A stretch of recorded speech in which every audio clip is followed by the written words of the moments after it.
जेव्हा आपल्यासाठी कुणीतरी सेल्फलेसली घेतं काहीतरी, तर त्या गोष्टी आपल्याला नकळत आवडायला लागतात. ह्या अशा दोन व्यक्ती आहेत माझ्या आयुष्यातल्या ज्यावर माझं खूप जास्त प्रेम आहे. Hello everyone, welcome back to my channel. आणि आय नो खूप दिवस झालेत काहीच पोस्ट नाही केले, ना स्किन केअर, ना मेकअप, ना get ready with me, because I was busy in other work. But now again आपल्या आयुष्यात ना असं कोणीतरी व्यक्ती असतं आपल्यासोबत की जरीही आपल्याला कुठल्या गोष्टी आवडत नसल्या तरी त्यांना असं वाटतं की आपण ते कधीतरी करावं. त्यांना माहिती असतं की ते आपल्याला सूट करेल. आणि अशाच दोन व्यक्तीबद्दल मी आज बोलणार आहे. पहिली व्यक्ती म्हणजे माझी मम्मा. माझा एक ज्वेलरी ब्रँड आहे आणि जो की माझ्या मम्माच्या नावाने स्टार्ट केलेला आहे. स्टील जर तिला कुठली ज्वेलरी अशी छान दिसली की जी मला छान दिसेल, she still buys it. Just look at this earrings. म्हणजे तिला असं वाटलेलं की मला कधी हे शूटमध्ये कामं येईल किंवा मग एखाद्या इव्हेंटमध्ये कामं येईल, त्यामुळे तिने मला हे इयरिंग्स घेऊन ठेवलेले, सोबत हे टॉप्स आहे. आणि तिला माहिती आहे की मी कधीच नाही घालत, बट स्टीलची बायस फॉर मी. आणि अजून एक छोटंसं ट्रेजर आहे माझ्याकडे, जे की माझ्या मम्मीने मला दिलेलं आहे, ते म्हणजे ही बॅग. आणि स्लिंग बॅग तर ठीक आहे, स्लिंग बॅग तर सगळेच यूज करतात, पण याच्यामध्ये जे आहे ना ते मी स्वतःसाठी कधीच नसतं घेतलं आणि कधीच नाही घेत, पण फक्त माझी मम्मीच माझ्यासाठी घेते. आणि ही पण गोष्ट जी आहे ती मला मुळीच घालायला आवडत नाही, पण आता इव्हेंट्समध्ये आय ॲक्च्युली क्रेव फॉर इट. आणि फॉर्च्युनेटली माझ्याकडे ते सगळं असतं, कारण ते माझ्यासाठी कुणीतरी घेतलेलं असतं ऑलरेडी.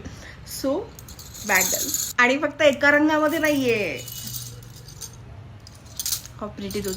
आणि यू वोंट बिलीव्ह मी की माझ्याकडे 15 ते 20 डझन बांगड्या असणार आहेत. त्यातले मी अर्ध्या फोडलेल्या आहेत, but still I have red, green, हे असे काहीतरी डिझायनर आहेत. आणि सोबतच हे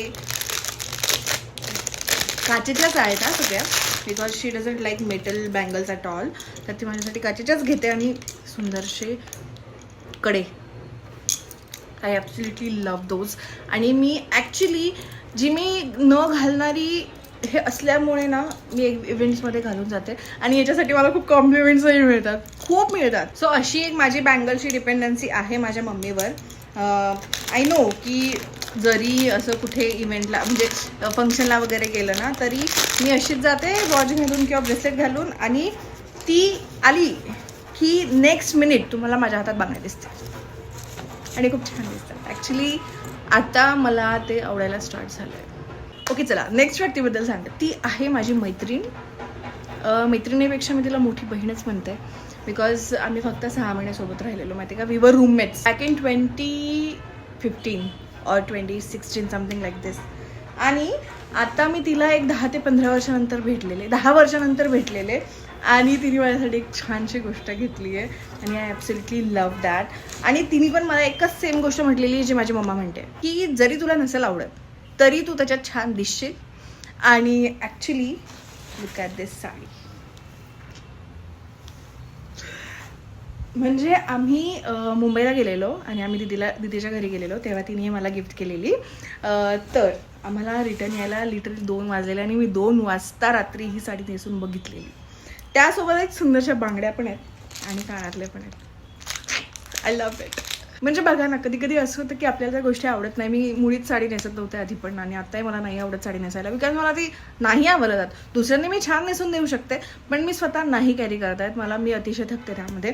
बट स्टील जेव्हा आपल्यासाठी कुणीतरी सेल्फलेसली घेतं काहीतरी, तर त्या गोष्टी आपल्याला नकळत आवडायला लागतात आणि ॲक्च्युली आपण त्याच्यात छान पण दिसतो. I love this. नेक्स्ट पार्टमध्ये I am going to style this all the jewellery and saris, so stay tuned आणि भेटूयात नेक्स्ट पार्टमध्ये. Bye bye.